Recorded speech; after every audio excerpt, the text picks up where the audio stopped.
ज्या घरामध्ये कमी घामाचा पैसा आहे त्या घरात माणसं ईडी जन्माला येतात. ईडी पागल 27 खोल्यांचा बंगला, 13 बेडरूम, 9 बाथरूम आणि एकच पोरग उरफाट्या बावलीच. ती नवरी बाल आणि आलं ते मिवणीला खुणवायचं. ती म्हणली मला दिवस गेले, तवा हे सरळ झालं. ते चालत नाही. ईडी पोरं जन्माला येतात. नाही नाही असं नाही चालत. त्याला उत्तर सांगतो 17व्या अध्यायात ओवी आहे, चोरीचे धन कुणा विष झाले. शास्त्र नाही पाळलं तर दणका बसतो. आणि आज 99% लोक शास्त्र पाळत नाही. पैशाची गमेंड आहे, अंगात थोडी ताकद आहे, समाज थोडा मानतोय.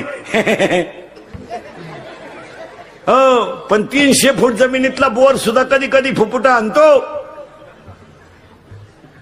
हो 80% लोकांना कीर्तनकार सांगू सांगू कटाळे, अरे पोरीचं लगीन एकादशीला करू नको करू नको. पण गमेंट पैसा आहे होऊन जाईन, जावायची येडं निघलं मग एकादश. पाया पडून सांगतो हे इंदुरिकेचं कीर्तन आहे महाराज. आपलं कीर्तन महाराज म्हणून कधी ऐकायचं नाही. महाराज उलथू द्या मरून दिलं. महाराज कीर्तन संपल्यावर का मरण गंजबो आहे, दगड उसकला का बो आहे. पण आपलं कीर्तन तुमचा मुलगा म्हणून ऐका, मित्र म्हणून ऐका, ते खरंच आहे. काय म्हणते तुमचं? थोडं कानाला वाईट आहे पण खरं. शास्त्र आहे किंवा नाही बोला. आणि पाया पडून सांगतो तुमचा मुलगा म्हणून ऐका, नाही तर मित्र म्हणून ऐका. एकादशीला लग्न करू नये असं शास्त्र नाही, पण एकादशीला अन्नदान घालू नये असं शास्त्र आहे. काय म्हणते तुमचं? बोलत जा. गाथा सांगतोय आपण नाही सांगत. एकादशीचे अन्न पान ते श्वान विष्टे समान. एकादशी नव्हे व्रत केवळ वैकुंठीचा पंथ. पण पैशाची गमेंट. एकच पोरग आहे तुला, एकादशी लगीन करू नको. होऊन जाईन. ज्यांना एकादश नाही त्यांना गुलाबजामू करू आणि आहे त्यांना खिचडी करू. पण की आलंच त्यानं 15,000ची लाइटिंग लावली घराव, 10,000ची दारू आणली बेवड्यांना, 22,000चे फेटे आणले येड्यांना. येड्या बायांना लुगडे घेतले 3 लाखाची, 5 लाख घालवले आणि सुनच गरोदर निघली. हत्या हत्या म्हणजे झटका येतो.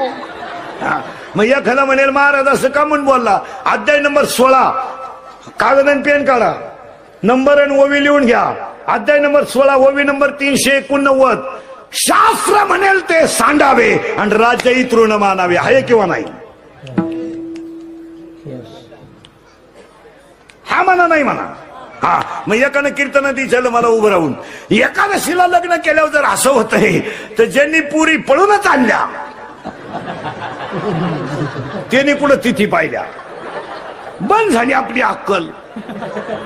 पण त्याला पुरावा आहे. अध्याय नंबर 17 ओवी नंबर 189. वारिया वाट न पाहे आणि मरण मुहूर्त न पाहे. वार वाट पाहत नाही आणि मरण मुहूर्त पाहत नाही. आणि ही औलाद अशीच मेल्याशिवाय ही कशी मरती याची ओवी आहे. अध्याय नंबर 3 अध्याय नंबर 3 ओवी नंबर 200. पतंगा दीप्ती आलिंगन आणि तया अचूक मरण. किडा दिव्यावर गेला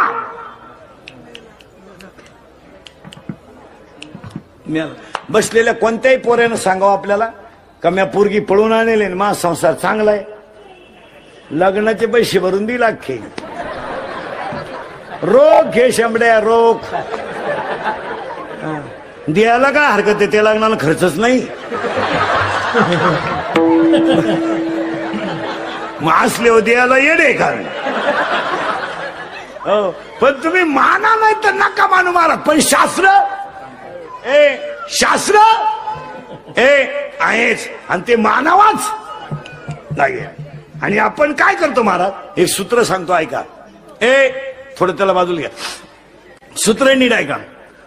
कोणती गोष्ट सहज प्राप्त झाली का तिचा ग होतो.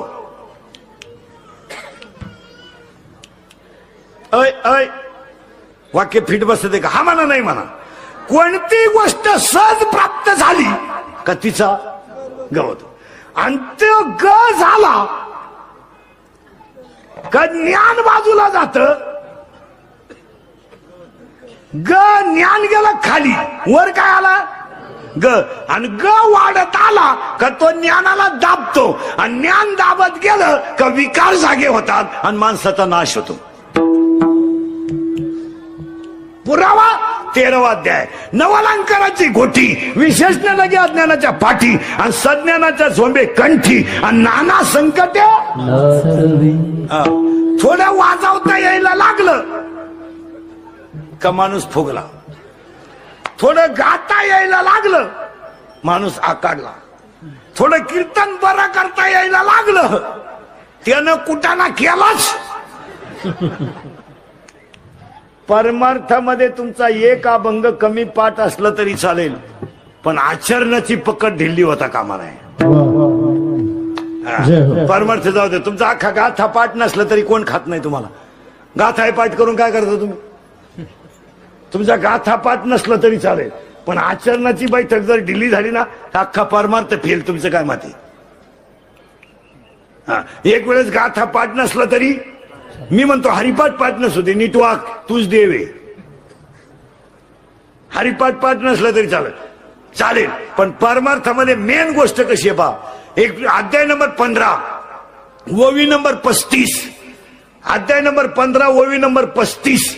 विरक्ती वाचूनी ज्ञानाशी तगणेच नाही. ज्ञान हे वैराग्याशिवाय टिकू शकत नाही. आणि आज आपली वैराग्याची ताकद गुरुपेक्षा कधी मोठं होऊ नये आणि आई बापापेक्षा कधी मोठं होऊ नये. काही माणसांना थोडं वाजवता यायला लागलं तो म्हणतो आमच्या गुरुलाच बोली ती नाही. काही तर म्हणते आपला गुरु आपल्या पुढे वाजित नाही. हो, काहीला थोडस कीर्तन काय यायला लागलं का त्याला शपरलेवाणी होतं. कारण एक गोष्ट तुम्हाला वाक्याने नाही का, एखादी गोष्ट तुम्हाला नाही मिळाली ना तरी चालेल मला, पण मिळवलेली टिकवणं अवघड आहे. मिळालेली टिकवणं मिळणार नाही. सगळ्यांनाच गाता येणार ती काय बापाची पेंट नाही. असा कोणी उठण पकवाद वाजन, कोणी उठण कीर्तन करीन, कोणी उठण रामायण सांगेन, बापाची पेंट आहे का? काही मेले माळकरी झाले नाही, काही मरतील सप्ताह झाले. हो, हे माळ घालणं, गंध लावणं, कीर्तन करणं, प्रवचन करणं बापाची पेंट आहे का? कोणी उठायचं माया पोराला पकवा शिकवा. इथं पक होत्याचं याडं निघलं, तुझं कुठे शिकतो? कोणी उठायचं माया पोराला कीर्तन शिकवा. कीर्तन करायचीच कचा कचा कोठरी बेतात, तुझं कुठे शिकतो? बावळ्याचा बाजार. तसं नाहीये ते. तासाच्या बाहेर पडलेलं बी कोळपायला तकलीफ करतं. तासाच्या बाहेर पडलेलं बी कोळपायला तकलीफ करतं, पण पोसत लई. ते म्हणाला असं का म्हणून बोलला महाराज. अध्याय नंबर 9 ओवी नंबर 38 लिहून घ्या. अध्याय नंबर 9 ओवी नंबर 38. मुडा हुनी बीज काढिले, निर्वाळी भूमी पेरिले, ते सांडीवी खुरी गेले ते काही. असं चालतं का ते?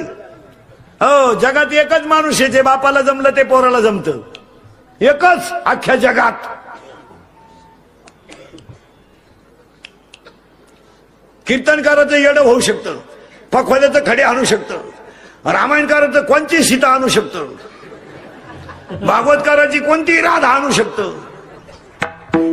फक्त एकच माणूस असा आहे जगात का जे बापाला जमलं ते पोराला जमतं. पुढारी.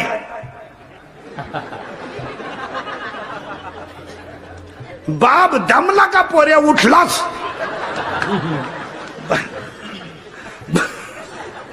एवढंच कार्ट आहे.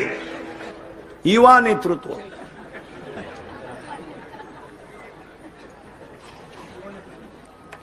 मिशी नाही त्याला. युवकांचे श्रद्धास्थान. काढली मिशी, विकासाची गंगा. पुन्हा फुटली मिशी, बुलंद तोप. पुन्हा काढली मिशी, परिसराचे भाग्यविधाते. पुन्हा फुटली मिशी, भावपूर्ण श्रद्धांजली. मिळालं ते. आता फक्त आपल्या बायकोला कितवा महिना याचं बोर्ड गावात नाही, आणि ते सुद्धा लागायला बसले. आमची प्रगती 9 महिने, 9 दिवस बाकी. खाली लगेच 50-50 सार झाले मुंडके. आपल्या पराक्रमाचा आम्हाला सार्थ अभिमान आहे. तुमच्या पुढच्या पराक्रमाला आमच्या हार्दिक शुभेच्छा. पुरावा 13वा अध्याय. पूज्यता डोळा न देखावी आणि स्वकीर्ती काने ऐकावी. विद्वान माणसाचं लक्षण बा किती सुंदर आहे 13व्या अध्यायात. चातुर्य लपवी, महत्व हरपी आणि पिशेपण मिरवी जगा माझी. हे असं नाही. नाही नाही नाही. आणि पाया पडून दुसरं एक वाक्य सांगतो, आज तुमचे दिवस चांगलेत, उद्या असतीलच असे नाही. घमेंड कमी करा.